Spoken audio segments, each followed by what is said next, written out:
ऋषि जरत्कारु के पितरों ने कहा कि वंश परंपरा बढ़ाने के लिए वत्स तुम विवाह कर लो।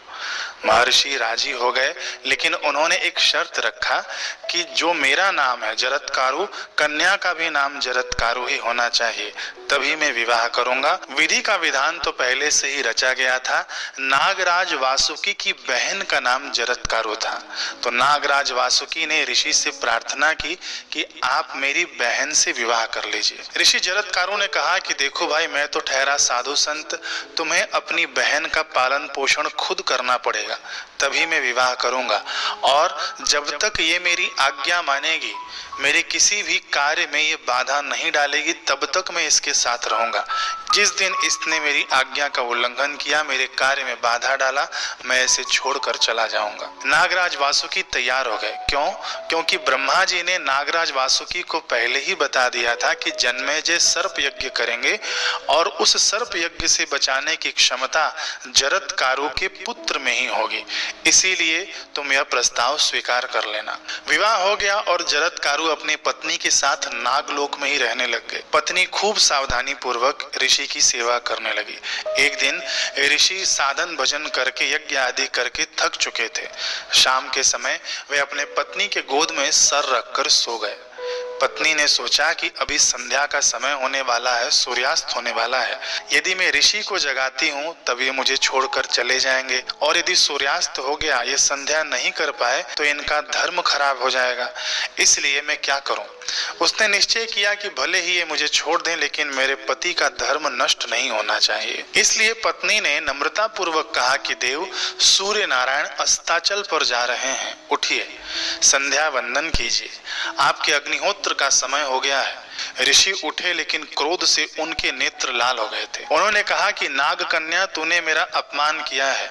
अब अपनी प्रतिज्ञा के अनुसार मैं तेरे पास नहीं रहूंगा। मेरी नियम निष्ठा ऐसी है कि मैं रोज सूर्य भगवान को शाम के समय अर्घ देता हूँ।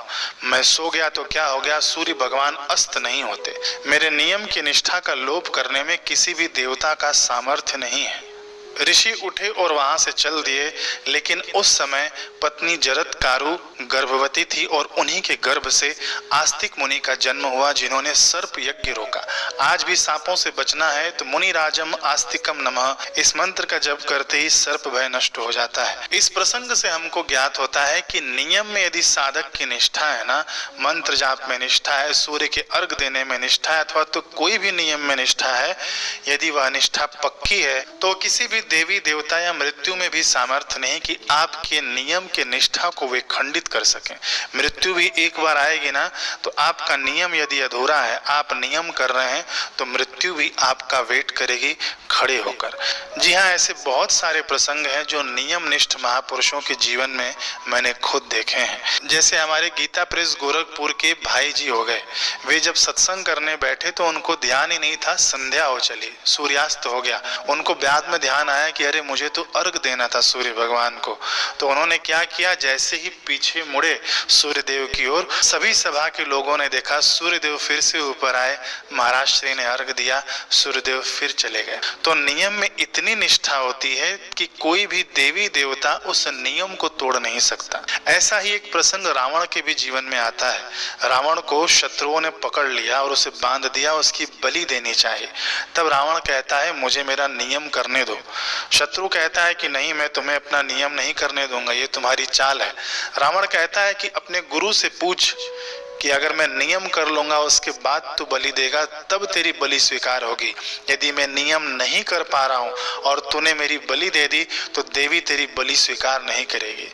उस दूसरे दैत्य ने अपने गुरु से पूछा, तब उनके गुरु ने कहा बिल्कुल सत्य कह रहा है रावण।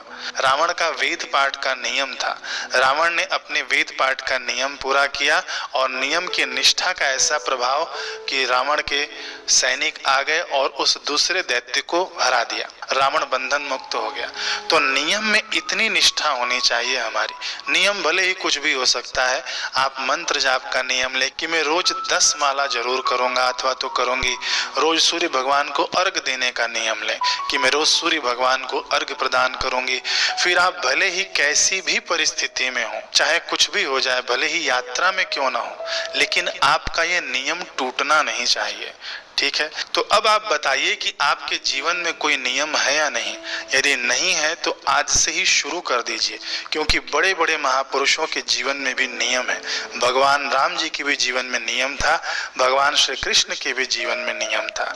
ठीक है, नियमनिष्ठ पुरुषों का कभी भी अनिष्ट नहीं हो सकता। हरे कृष्ण।